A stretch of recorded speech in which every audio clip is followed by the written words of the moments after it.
Hello नमस्कार दोस्तों। जानते हैं बांग्लादेश में चिन्मय कृष्णदास को जेल भेजा गया और इसके पीछे की कहानी क्या है, उसके बारे में बात करेंगे। इस्कॉन से जुड़े धर्मगुरु चिन्मय कृष्णदास प्रभु की कुछ ही दिन पहले गिरफ्तारी हुई थी। चटगांव की एक अदालत ने जमानत खारिज कर दी है। उनकी जमानत नहीं हुई है। इसके बाद उन्हें जेल भेज दिया गया।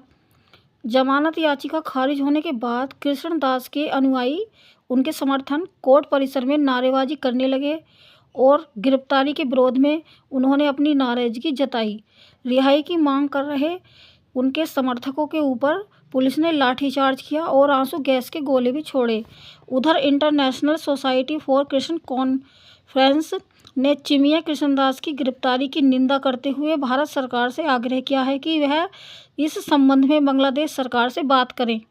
पुलिस का कहना है कि कृष्णदास देशद्रोह हैं, इसीलिए उन्हें गिरफ्तार किया गया है और उनकी जल्दी से जमानत भी नहीं हो पा रही है। इसलिए जो हिंदू समुदाय है बांग्लादेश का, वो काफ़ी परेशान है, निराश है और उनके साथ काफ़ी बुरा बर्ताव भी वहाँ पर किया जा रहा है। पुलिस वाहन में उन्हें ले जा रही थी। ले जाते वक्त भी उनके जो समर्थक थे रास्ते में खड़े हो गए। इस बार पुलिस ने आंसू गैस के गोले छोड़े। उधर सोशल मीडिया पर एक पोस्ट में इस्कॉन ने कहा, दुनिया में कहीं भी आतंकवाद से निपटने के लिए इस्कॉन भारत सरकार से तत्काल कदम उठाने और बांग्लादेश सरकार से बात करने का आग्रह करता है। पश्चिम बंगाल के पश्चिमी मेदिनीपुर से बीजेपी नेता दिलीप घोष ने कहा, बांग्लादेश में हिंदू लोगों को दबाने की कोशिश लगातार की जा रही है। यहाँ हिंदू समुदाय पर अत्याचार हो रहे हैं। दास ने दमन का विरोध किया, इसलिए उन्हें हिरासत में ले लिया। उन पर कार्रवाई परेशानी करने वाली है। यहाँ हिंदुओं को दबाने के प्रयास हमेशा जारी रहते हैं। हिंदुओं के साथ हमेशा से ही बुरा बर्ताव बांग्लादेशी लोग करते हैं जो वहाँ के कट्टरपंथी हैं। बांग्लादेश में जो मंदिर के समर्थक हैं, मंदिर के पुजारी हैं, उन सब लोगों ने मिलकर दास की रिहाई के लिए अपील की है बांग्लादेश सरकार से कि जल्द से जल्द चिन्मय कृष्णदास को रिहा कर दिया जाए।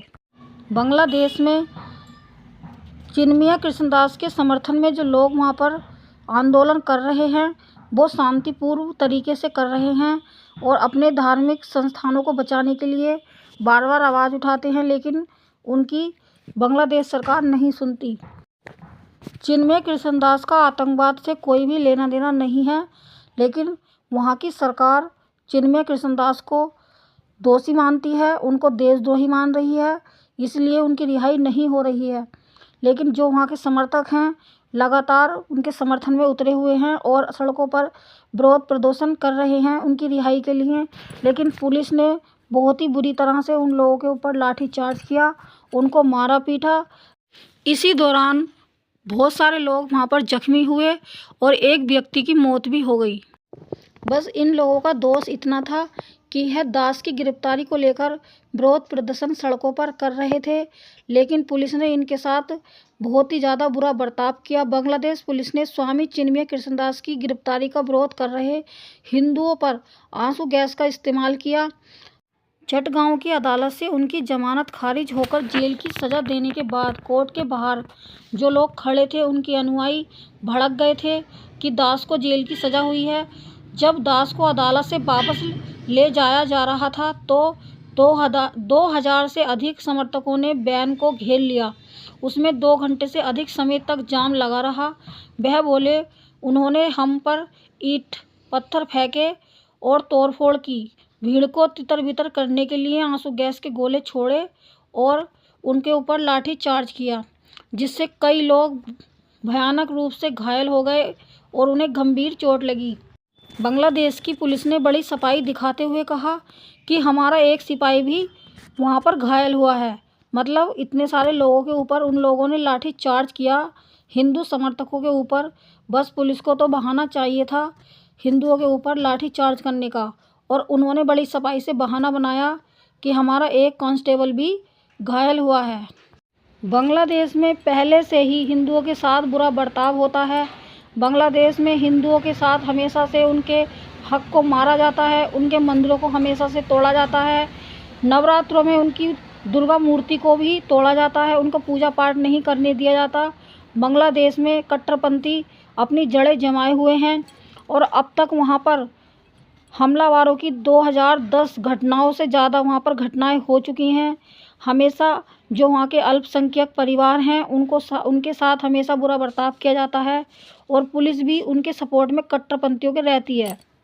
बांग्लादेश में हिंदू बौद्ध ईसाई एकता परिषद के कार्यवाहक महासचिव मणिंद्र कुमार नाथ ने कहा, देश में अल्पसंख्यकों के खिलाफ हत्या, छेड़छाड़ और अपहरण जैसी हमलों की 2010 घटनाएं दर्ज की गई हैं, जिसमें 1705 परिवार प्रभावित हुए। उन्होंने कहा, हिंसा के बावजूद अंतरिम सरकार ने इन घटनाओं की जांच करने या किसी को जिम्मेदार ठहराने के लिए कोई कदम नहीं उठाया। यह बहुत ही ज़्यादा दुर्भाग्यपूर्ण है। हमने देखा है कि बांग्लादेश के लगभग सभी 64 जिलों में हिंदू आबादी के साथ साथ ईसाई और बौद्धों के खिलाफ भी अत्याचार हुए हैं। इनके चलते साधु संत ढाका, चट्टग्राम और रामपुर सहित देश के विभिन्न शहरों में विरोध प्रदर्शन कर रहे हैं। जो भी अत्याचार वहाँ पर हिंदुओं के साथ होते हैं और उनके साथ साथ वहाँ पर ईसाई बौद्ध धर्म के लोग भी रहते हैं, इसी तरह उन लोगों के साथ भी बर्बरता होती है। बार बार उनके साथ अत्याचार होते हैं। हिंदू समुदाय के लोग बार बार आवाज़ उठाते हैं, पर वहाँ पर उनकी आवाज़ सुनने वाला कोई नहीं है। जो वहाँ की नई सरकार है वो भी कट्टरपंथियों का साथ दे रही है। उनके खिलाफ कोई भी कार्रवाई वहाँ पर नई सरकार नहीं करती हुई नज़र आ रही। नई सरकार कट्टरपंथियों का समर्थन करती है, उनको हौसला बढ़ाती है, उनकी गिरफ्तारी बिल्कुल भी नहीं करती, ना ही उनके ऊपर कोई भी किसी भी तरह की कार्रवाई करने का आदेश देती है। वहाँ की जो नई सरकार है उसे इन कट्टरपंथियों के प्रति कोई ना कोई ठोस कदम जरूर उठाना चाहिए। इस तरह से मानवता का नाश हो रहा है, मानवता का हनन है ये। नई सरकार को इसके बारे में ज़रूर सोचना चाहिए। बांग्लादेशी हिंदुओं के प्रति यहाँ के भारत के लोग, कुछ लोग समर्थन में उतरते हैं और कुछ लोग अपने मुंह में दही जमाए हुए ही बैठे रहते हैं। बांग्लादेश में इस तरह से हिंदुओं के साथ आए दिन घटनाएं घटती रहती हैं और लोग पूरी दुनिया के चुपचाप देखते ही रहते हैं।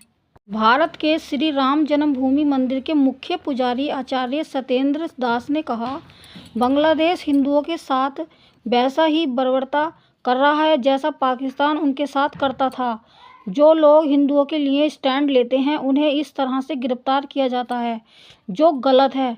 हमारी सरकार को इसमें हस्तक्षेप करना चाहिए, अन्यथा अत्याचार जारी रहेंगे। सद्गुरु ने भी काफ़ी गहरी चिंता जताई है बांग्लादेश हिंदुओं के साथ जो घटनाएं घटती हैं उनके ऊपर। आध्यात्मिक गुरु और ईसा फाउंडेशन के संस्थापक सद्गुरु ने चिन्मय कृष्णदास की गिरफ्तारी पर चिंता जताते हुए कहा, धर्म या जनसंख्या की कमजोरियों के आधार पर उत्पीड़न लोकतांत्रिक आदर्शों के अनुरूप नहीं है। सद्गुरु ने बांग्लादेश से एक लोकतांत्रिक राष्ट्र के पुनर्निर्माण की जिम्मेदारी लेने का भी आह्वान किया। बांग्लादेश में ये घटनाएं नई नहीं हैं, वहाँ पर हमेशा से ही इस तरह की घटनाएं होती रहती हैं। जो भी हिंदुओं के समर्थन में उतरता है, बांग्लादेश में कट्टरपंथी अपनी जड़ें जमाए हुए हैं और वही लोग हमेशा हिंदुओं के साथ में बुरा बर्ताव करते हैं, उनकी संपत्ति को भी नुकसान पहुंचाते हैं। हिंदुओं की कट्टरपंथी वहाँ पर पहले से ही जड़ें जमाए हुए हैं और बांग्लादेश सरकार तमाशा देखती रहती है चुपचाप बैठकर। बांग्लादेश सरकार को जल्द से जल्द चिन्मय कृष्णदास को जेल से रिहा करवा देना चाहिए।